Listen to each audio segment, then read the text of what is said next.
Hello दोस्तों, आपका स्वागत है एक और नई बेहतरीन बुक की समरी के साथ। Failing forward, turning mistakes into stepping stones for success by John C Maxwell. क्या आपको फेलियर से डील करने में दिक्कत होती है? क्या आपको लगता है कि फेल होना इतना बुरा है कि काश ये आपके साथ हुआ ही ना होता?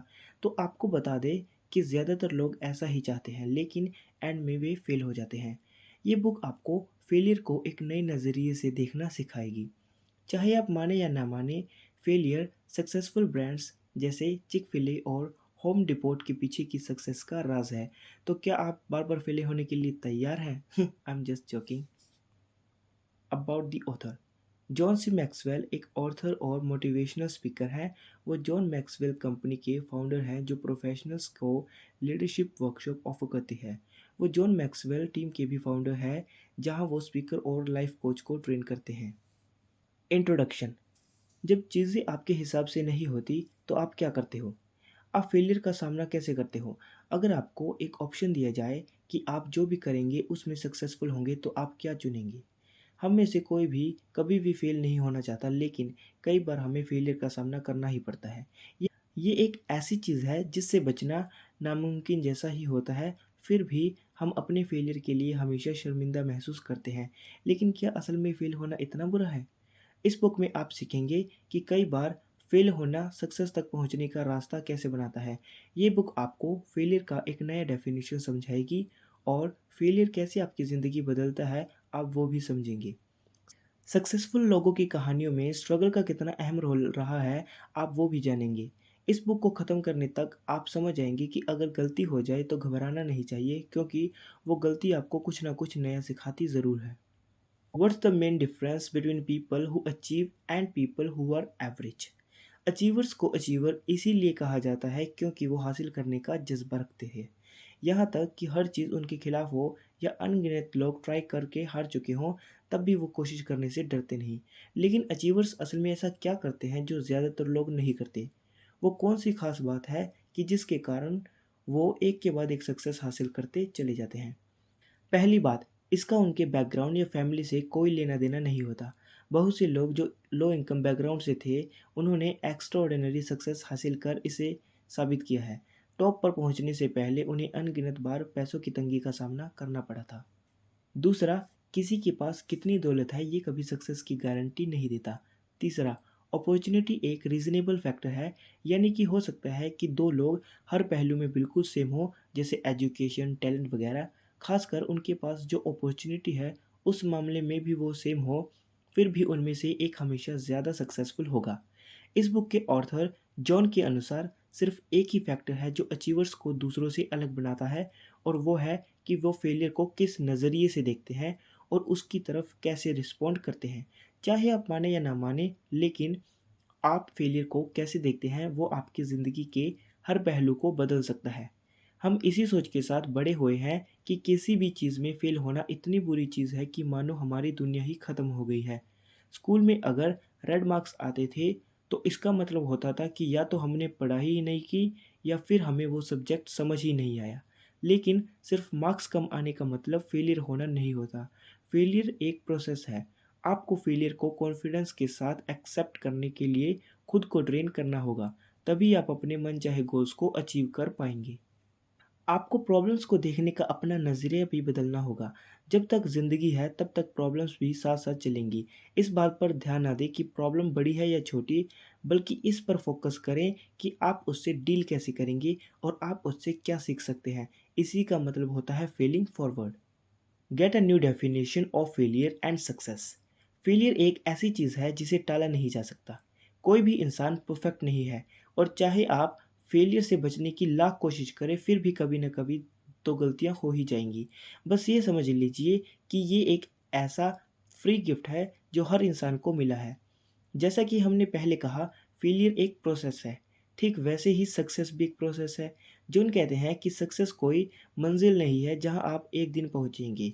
जो काम आप हर रोज़ करते हैं उससे आप सक्सेस हासिल करते हैं। यही बात फेलियर पर भी लागू होती है। एक छोटी सी गलती का मतलब ये नहीं है कि आप फेल हो गए हैं। फेलियर के बारे में एक गलतफ़हमी ये है कि इसे फ़िगर या नंबर के रूप में देखा जाता है। यानी कि आप फेलियर को कैसे डिफ़ाइन करते हैं, ये देखकर कि आपने कितने पैसे खोए हैं या आपने कितनी बार डेडलाइन मिस की है। खैर, फेलियर को मापने के लिए ये सभी स्टैंडर्ड्स गलत हैं। फेलियर का मतलब हर एक के लिए अलग-अलग होता है, यानी कि असल मायनों में सिर्फ आप ही बता सकते हैं कि आप फेल हुए हैं या नहीं। फेलिंग फॉरवर्ड की सोच के हिसाब से फेलियर तब माना जाएगा जब आप अपनी गलतियों को एक पॉजिटिव नज़रिए से देखकर उससे कुछ सीखेंगे नहीं। ज़्यादातर बिजनेसमैन को अपने पहली बिजनेस में कामयाबी नहीं मिलती। कइयों को तो दूसरी या तीसरी कोशिश में भी हार का ही सामना करना पड़ता है। इस फेलियर के बाद भी वो चौथी या पाँचवीं बार कोशिश करने से पीछे नहीं हटते, क्योंकि वो फेलियर को एक सेटबैक या हार के रूप में नहीं देखते। उनकी यही लगन उन्हें कामयाब बनाती है। बस आप में डटे रहने का जज़्बा होना चाहिए। उनके लिए सक्सेस का मतलब होता है कभी हार न मानना।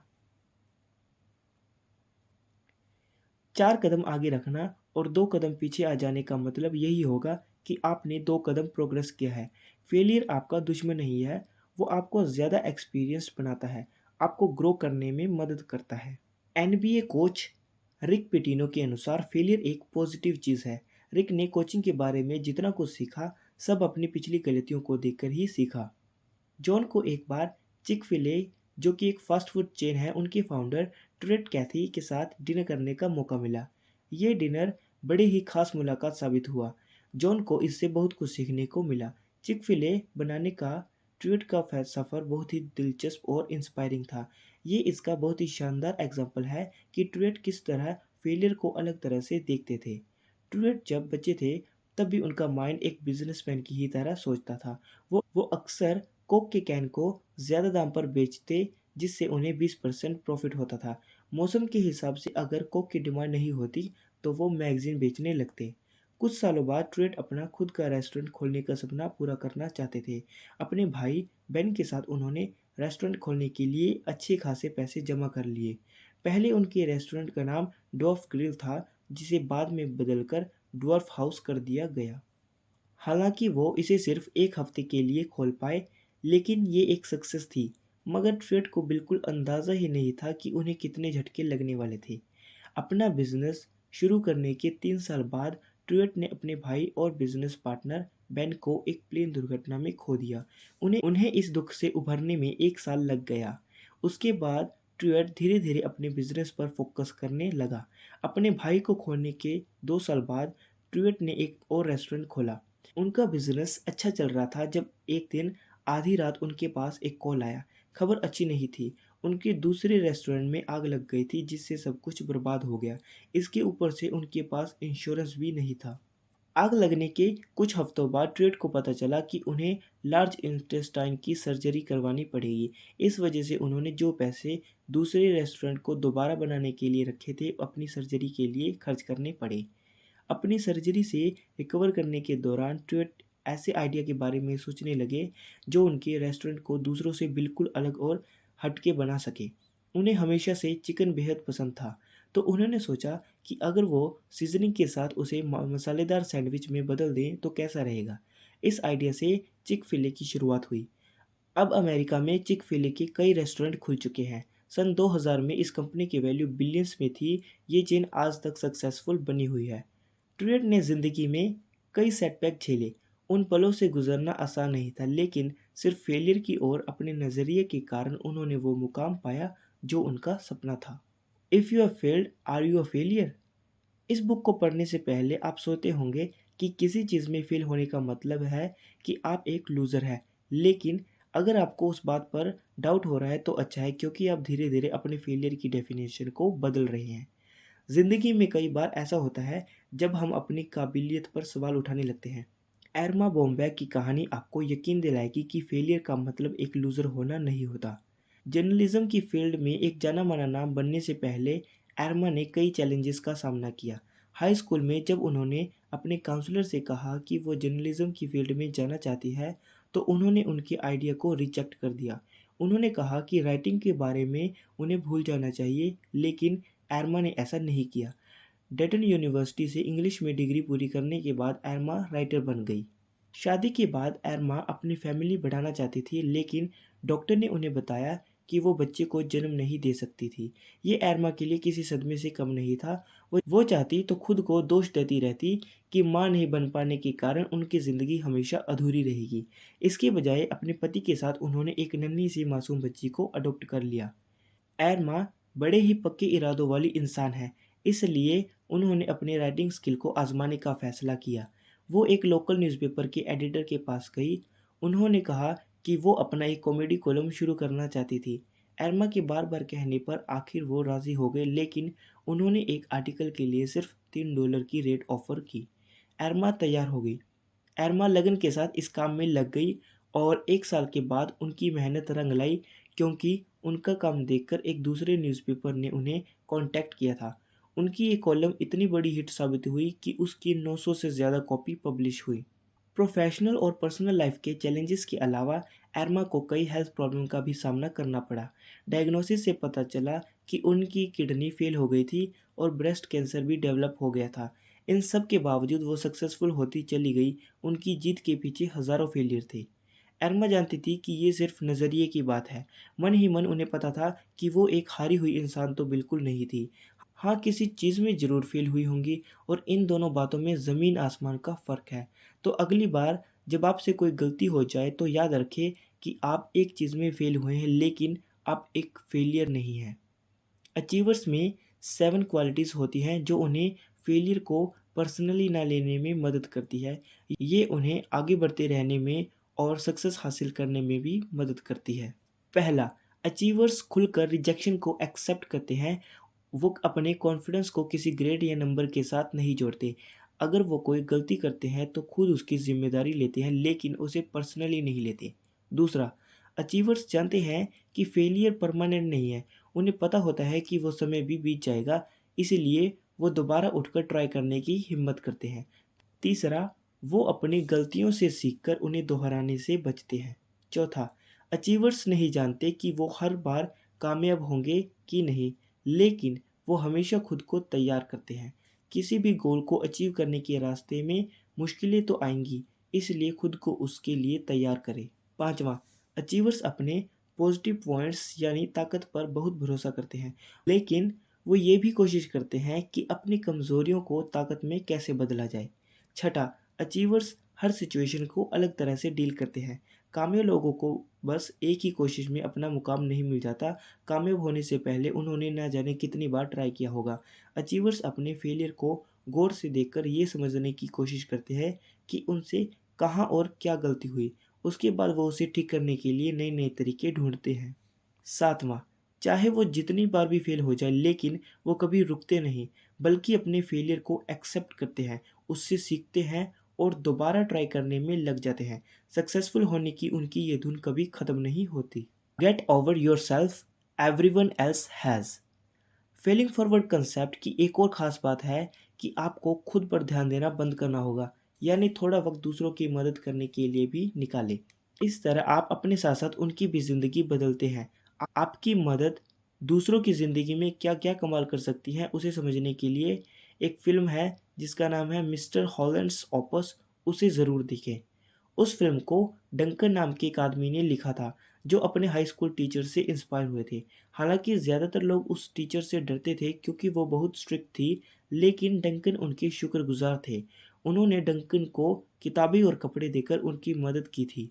वो डंकन की बहुत परवाह करती थी। इसके बदले में डंकन ने उनकी कहानी पर स्क्रिप्ट लिखकर अपनी तरफ से उन्हें और बाकी टीचर्स को श्रद्धांजलि दी, जो अपने ज्ञान से अनगिनत बच्चों की ज़िंदगी बदलते हैं। मिस्टर हॉलैंड्स ऑपस एक ऐसे आदमी की कहानी है जो कंपोज़र बनना चाहता था। उसका नाम ग्लेन हॉलैंड था और उसका टैलेंट एक्स्ट्राऑर्डिनरी था। अपने म्यूज़िक करियर के लिए वो न्यूयॉर्क जाना चाहता था। जब उनका परिवार पैसों की तंगी से जूझने लगा तो उन्होंने मदद करने के लिए एक टीचर के रूप में एक स्कूल में काम करना शुरू किया। वो ये काम तो नहीं करना चाहते थे, लेकिन उन्होंने ऐसा सिर्फ़ अपने परिवार के लिए किया। शुरुआत में ग्लेन को बच्चों को पढ़ाना बिल्कुल भी पसंद नहीं था, लेकिन जल्द ही उन्हें पढ़ाना अच्छा लगने लगा क्योंकि म्यूज़िक के लिए उनका जो पैशन था, अब वो अपने स्टूडेंट के साथ शेयर करने लगे थे। ऐसे ही कई साल बीत गए। ग्लेन अपने टैलेंट और नॉलेज से अपने स्टूडेंट्स को इंस्पायर करते रहे। फिर एक दिन स्कूल में पैसों की प्रॉब्लम की वजह से उनके साथ-साथ कई टीचर को काम से निकाल दिया गया। ग्लेन का दिल टूट गया। वो बहुत गुस्से में थे, उन्हें लगने लगा जैसे उन्होंने अपना पूरा जीवन यूं ही बर्बाद कर दिया। अब वो बूढ़े हो गए थे और न्यूयॉर्क में म्यूजिक करियर के अपने सपने को पूरा करने का मौका उनके हाथ से जा चुका था। जब भारी मन से वो अपना सामान पैक कर रहे थे, तो उन्हें एक आवाज़ सुनाई दी। हॉल में वो हज़ारों स्टूडेंट्स जमा हुए थे जिन्हें ग्लेन ने पढ़ाया था। उनकी सीख और मोटिवेशन से उन सब की ज़िंदगी बदल गई थी। यहाँ तक कि स्टेट के गवर्नर भी वहाँ मौजूद थे, जो ग्लेन को बार-बार धन्यवाद करते जा रहे थे। गवर्नर ने बताया कि ग्लेन की गाइडेंस के कारण उनकी और उनके साथियों की ज़िंदगी में बहुत बदलाव आया था। हम अक्सर सोचते हैं कि किसी की ज़िंदगी को बदलने के लिए हम में कोई ख़ासियत होनी चाहिए, लेकिन इस फ़िल्म ने इसे गलत साबित किया। कोई भी किसी की भी ज़िंदगी को बदल सकता है, यही तो कामयाब लोग करते हैं। इसलिए वो कामयाब होते चले जाते हैं क्योंकि वो खुद पर अटेंशन नहीं रखते, वो दूसरों की मदद करने पर फ़ोकस करते हैं। नाकाम लोग सिर्फ़ अपने बारे में सोचते हैं, वो हमेशा इसी बात पर चिंता करते हैं कि दूसरे उनके बारे में क्या सोचते हैं, उनके दुश्मन उनके साथ क्या-क्या कर सकते हैं वगैरह। अगर आपकी भी ऐसी ही नेगेटिव सोच है तो इसे बदलने में अब देर नहीं हुई है। सेल्फिश होना बंद करें क्योंकि ये वो इकलौती चीज़ हो सकती है जो आपको कामयाब होने से रोक रही है। अगर वर्ल्ड फेमस बास्केटबॉल टीम के प्लेयर टीम के बारे में सोचने के बजाय अपने पर्सनल अचीवमेंट के बारे में सोचने लगते, तो क्या आपको लगता कि वो इतनी जीत हासिल कर पाते? एग्जाम्पल के लिए स्पर्स टीम में डेविड रॉबिन्सन एक बहुत ही बेहतरीन प्लेयर थे। उनके खेलने का स्टाइल किसी को भी इम्प्रेस कर सकता था। उन्हें अपने टैलेंट के लिए कई अवार्ड भी मिले थे। पॉइंट स्कोर करने पर जो वाहवाही मिलती है, उन्होंने उसकी परवाह नहीं की बल्कि वो एक टीम प्लेयर बनकर खेले। वो अपने प्लेयर्स को डिफेंड करने में माहिर थे, तो भी वो हमेशा दूसरे प्लेयर की ओर बॉल पास कर दिया करते थे। उन्होंने हमेशा टीम को खुद से पहले रखा, इसलिए स्पर्स और रॉबिन्सन दोनों ही चैंपियन रहे। Grasp the positive benefits of negative experiences. एक सिरेमिक टीचर ने अपने 8 स्टूडेंट्स को ग्रेड देने का बड़ा ही मज़ेदार तरीका सोचा। उन्होंने अपने स्टूडेंट्स को 2 ग्रुप में बाँटा। पहले ग्रुप को उन्होंने जितने ज़्यादा हो सके उतने पॉट बनाने के लिए कहा। पॉट का वेट जितना ज़्यादा होगा, उनका ग्रेड भी उतना ही ज़्यादा होगा। दूसरे ग्रुप को उन्होंने सिर्फ 1 पॉट बनाने के लिए कहा, लेकिन शर्त ये थी कि वो उनका अब तक का सबसे खूबसूरत और बेहतरीन पॉट होना चाहिए। तो आपको क्या लगता है कौन से ग्रुप ने सबसे हाई क्वालिटी की पॉट बनाई होगी? बेशक पहले ग्रुप ने, क्योंकि वो लगातार पॉट बना रहे थे, तो वो अपनी गलतियों से सीख भी रहे थे। अगर पहला पॉट थोड़ा मोटा बना हो, तो दूसरे को थोड़ा पतला बना सकते थे। दूसरे ग्रुप को सिर्फ एक पॉट बनाना था, इसलिए वो कुछ सीख नहीं पाए। वो परफेक्ट पॉट उनके माइंड में तो था, मगर असल में वो उसे बना ही नहीं पाए। इसलिए फेलियर ही हमें कामयाब बनाती है। फेलियर वो पहाड़ है जिसे आपको अपने गोल तक पहुंचने से पहले चढ़ना है और उसे पार करना है। अपने स्ट्रगल से भागिए मत, उन्हें खुलकर अपनाइए। जॉन कहते हैं कि अगर आप फेल नहीं हो रहे हो तो आप ज़िंदगी में आगे नहीं बढ़ रहे हो। आइए फेल होने के कुछ फ़ायदों के बारे में जानते हैं। पहला, फेलियर्स आपको किसी भी सिचुएशन या बदलाव से डील करने के लिए फ्लेक्सिबल और स्ट्रॉन्ग बनाते हैं। एक बार टाइम मैगज़ीन ने एक स्टडी की जिसमें ऐसे लोगों का इंटरव्यू लिया गया जिनकी जॉब 3 बार चली गई थी। इंटरव्यू लेने वालों ने उम्मीद की थी कि ये लोग तो बिल्कुल हताश और निराश हो गए होंगे, लेकिन वो ये देखकर हैरान हो गए कि इन लोगों का नज़रिया अब भी पॉजिटिव बना हुआ था। उनमें अब भी उम्मीद बाकी थी, क्योंकि उन्होंने एक बार से ज़्यादा जॉब खोने का एक्सपीरियंस किया था। वो इस बात से मोटिवेट हुए कि उन्हें दोबारा जॉब मिल जाएगी। दूसरा, आपकी स्ट्रगल्स आपको मैच्योर बनाने में मदद करते हैं। ड्रामा की कहानी लिखने वाले विलियम सरोयान के अनुसार आप अपने फेलियर से बहुत सारी नॉलेज हासिल करते हैं, लेकिन सक्सेस आपको कुछ खास नहीं सिखाता। वो आपको बस एंजॉय करने का मौका देता है। स्ट्रगल आपको फ्यूचर में आने वाली मुश्किलों को दूर करने के लिए तैयार करती है। तीसरा, फेलियर ये याद दिलाकर कि ये वक्त भी बीत जाएगा, आपको मजबूत बनाए रखती है। अगर आपको कल पहले से ही पता होता कि आज आपको क्या झेलना पड़ेगा, तो आपको क्या लगता कि आपका रिएक्शन क्या होता? आज से 10 साल पहले शायद आपको यकीन नहीं होता कि आज आप किस बहादुरी से चीज़ों का सामना कर रहे हैं, इसलिए स्ट्रगल आपको मजबूत बनाता है। अंत में, कभी-कभी फेलियर आपके लिए बेहतर रास्ते खोल देता है। अचीवर्स इस कहावत में विश्वास करते हैं कि जब एक दरवाज़ा बंद हो जाता है, तो दूसरा दरवाज़ा खुल जाता है। कुछ ऐसा ही 1978 में बर्नी मार्क्स के साथ हुआ था। बर्नी एक गरीब परिवार से थे। हैंडी डैन नाम के एक हार्डवेयर स्टोर में कुछ समय तक काम करने के बाद उन्हें निकाल दिया गया था। इस सेटबैक के बाद उन्होंने अपने दोस्त आर्थर ब्लैंक के साथ हाथ मिलाया और अपना खुद का hardware store the home depot शुरू किया। जॉब से निकाला जाना बर्नी के लिए जैसे एक आशीर्वाद साबित हुआ, क्योंकि उनकी स्टोर आगे जाकर बहुत सक्सेसफुल हुई। उनके ब्रांड की अब अमेरिका और दूसरे देशों में कई ब्रांचें खुल चुकी हैं। तो इन सब बातों से हम यही कंक्लूड करते हैं कि फेलिंग फॉरवर्ड का मतलब होता है अपनी हार से सीखना और एक बुरी सिचुएशन से निकलकर सक्सेस अचीव करना। आपने ये भी समझा कि सक्सेसफुल होने के लिए आपको सक्सेस और फेलियर को अब एक अलग नज़रिए से देखने की ज़रूरत है। सक्सेस की तरह फेलियर भी एक प्रोसेस है। सिर्फ इसलिए कि आप एक टेस्ट में फेल हो गए या अपना टारगेट अचीव नहीं कर पाए, इसका मतलब ये नहीं कि आप एक फेलियर हैं। फेलियर हमारी ज़िंदगी का एक हिस्सा है, जिसे पूरी तरह कभी हटाया नहीं जा सकता। इस बात को एक्सेप्ट करें। फेलियर आपको डिफाइन नहीं करती, बल्कि आप उससे कैसे डील करते हैं, वो आपकी पर्सनैलिटी के बारे में बताता है।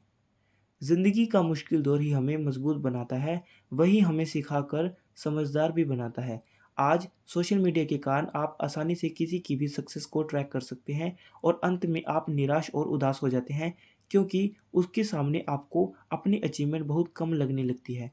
लेकिन कोई अपने फेलियर के बारे में तो सोशल मीडिया पर पोस्ट नहीं करता। जब आप उनकी पूरी कहानी जानते ही नहीं, तो खुद को उनके साथ कंपेयर करते ही क्यों हो? आपको क्या पता कि वो किन मुश्किलों का सामना करके आगे आए हैं। इसलिए खुद के लिए बुरा फील ना करें। अपनी सक्सेस पर गर्व महसूस करें और अपने फेलियर से सीखें। हमेशा ट्राई करते रहें। बस हार कर रुकना नहीं है, खुद को दूसरों के साथ कंपेयर ना करें। ये बिल्कुल सूरज और चाँद को कंपेयर करने जैसा होता है। दोनों ही चमकते हैं, लेकिन अपने-अपने वक़्त पर। तो अंत में मैं बस इतना ही कहना चाहता हूँ कि आप अपने गोल्स को अचीव कर लें और इसी तरह आगे बढ़ते रहें। Thank you for listening this summary. अगर आपको यह समरी अच्छी लगी हो, तो प्लीज़ इसे लाइक और शेयर ज़रूर करें और इसी तरह की बेहतरीन समरीज़ के लिए इस चैनल को सब्सक्राइब करें।